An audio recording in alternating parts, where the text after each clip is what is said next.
नमस्कार, CAP न्यूजमध्ये आपले स्वागत. महाराज क्रिस्टन बालाजी सिटी बिल्डकॉन यांच्या विरोधात महाराष्ट्र हाऊसिंग बोर्डच्या रहिवाशांचा तहसीलदार कार्यालयावर धरत मोर्चा.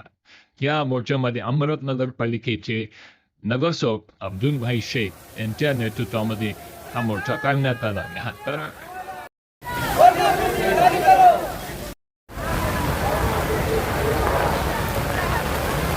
अंबरनाथच्या महाराष्ट्र हाऊसिंग बोर्डमधून SP नगर जी आपली सोसायटी आहे तिथं 192 लोकांचं घरं तोडण्यात आली होती.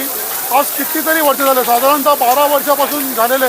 त्या लोकांना भाडं भेटत नाही आहे, घर भेटत नाही आहे. ते बिल्डिंग अर्धवट अशीच पडलेली आहे. आम्ही वारंवार लोकांना विनंती केलेली आहे, जे कोणी लोक याच्यामध्ये इन्व्हॉल्व आहे या सर्वांकडे आम्ही जाऊन प्रेमाने अगोदर विनंती केली होती की लवकरात लवकर याचा विषय संपवा. 192 मधून 112 घरं रेडी आहेत, ते देऊन टाका, भाडं देऊन टाका. परंतु आमची जी काही मागणी आहे ती बहिरा कानावरती जात आहे. कोणी आमचा आवाज ऐकत नाही.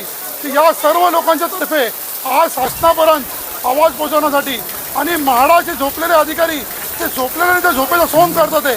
हे गांधीजीचे जे 3 बंधन आहेत त्याप्रमाणे ते बघा, ते जे दिसत नाही त्या लोकांना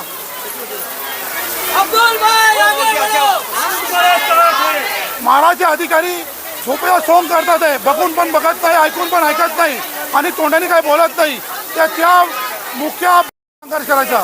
मी आपल्या मार्फत शासनाला विनंती करतो की म्हाडाला त्वरित आदेश द्यावी आणि हे याचा जुना बिल्डर जर काम करत नसेल तर यांचा करार रद्द करून नवीन विकासकाची नेमणूक करावी. मी आपले माननीय आमदार बालाजी केनीकर यांना विनंती करतो, यांनी सभागृहामध्ये याचा अधिवेशन चालू आहे, या विषय उचलावा. माननीय खासदार श्रीकांत शिंदे यांना सांगतो, हे आपल्या लोकसभेचा प्रश्न आहे, लवकरात लवकर उठवावा. आणि आपले पालकमंत्री उपमुख्यमंत्री एकनाथ शिंदे साहेब यांच्या मार्फत हे लवकरात लवकर यांना न्याय द्यावा, त्यांचीच आमची मागणी आहे. आज बरेच वर्षापासून म्हाडा जे रहिवासी त्यांची फसवणूक शुद्ध फसवणूक झाली की भावना लोकांमध्ये याकडे आपण कसं पाहताय? हे लोक सांगतील. काय सांगा तुम्ही, ते आज जी फसवणूक झालेली आहे त्याच्या बाबतीत आपण सर आम्ही 14 वर्ष झालं म्हणतात ना थोडं आतमध्ये या. सर 14 वर्ष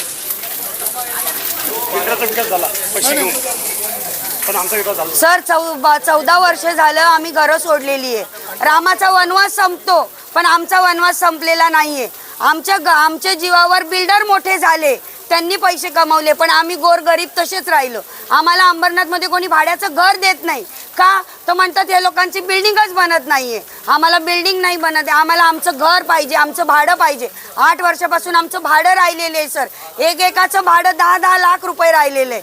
आम्ही आज 6,600 प्रमाणे आम्हाला सांगितलेलं भाडं देणार.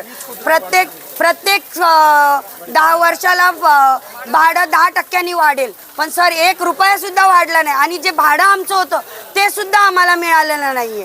प्रत्येक जण म्हणतं आम्ही तुम्हाला 2 वर्षात बिल्डिंग देतो, 1 वर्षात बिल्डिंग देतो, 6 महिन्यात देतो, पण सर आम्हाला काहीच मिळत नाहीये.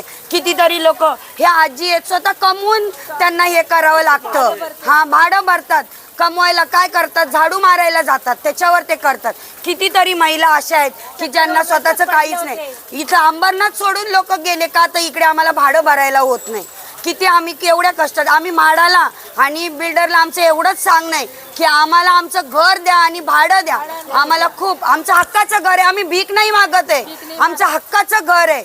जे आम्ही तुम्हाला एक विश्वासाने दिलं होतं की आम्हाला नवीन घर आम्हाला मिळेल म्हणून. आमचे खूप कष्टाचे, आमच्या ज्या सासू सासरे आई वडील आहेत त्यांनी खूप कष्टाने कमवलेले, त्यांना कोणी भ्रष्टाचार करून घेतलेले घरं नव्हते. आज आपण भर पावसामध्ये मोर्चा काढलेला, आंदोलन केलेलं, तहसीलदारांना भेटायला गेलेलं, काय सांगितलं त्यांनी, आश्वासन काय दिलं? सर त्यांनी सांगितलं की आम्ही तुमच्या मागण्या या पुढे पाठवू म्हणून. आम्ही त्यांना निवेदन केलं की आमच्या मागण्या ज्या आहेत पुढे प्रशासनाला, म्हाडा प्रशासनाला, परत आमच्या विधानसभेमध्ये इकडे आमच्या मागण्या तुम्ही पोचवाव्यात म्हणून. आता आम्ही एक खूप आशेने आलोय त्यांच्याकडे की त्या आमच्या मागण्या पोचवतील. आता बघू आम्हाला किती आम्हाला न्याय लवकर मिळेल म्हणून. आणि बघू नाही भेटला, यापुढेही नाही भेटला, मग काय करणार आहे? म्हाडा प्रशासनावर सर, आणि आम्ही आमच्या घरामध्ये जाऊ. मग म्हाडा प्रशासनावरती मोर्चा घेऊन जाऊ जर आम्हाला लवकरच न्याय भेटला नाही. परंतु मला विश्वास आहे की आपले आमदार साहेब, खासदार साहेब आणि पालकमंत्री एकनाथ शिंदे साहेब हे लवकरात लवकर आम्हाला न्याय मिळवून देणार.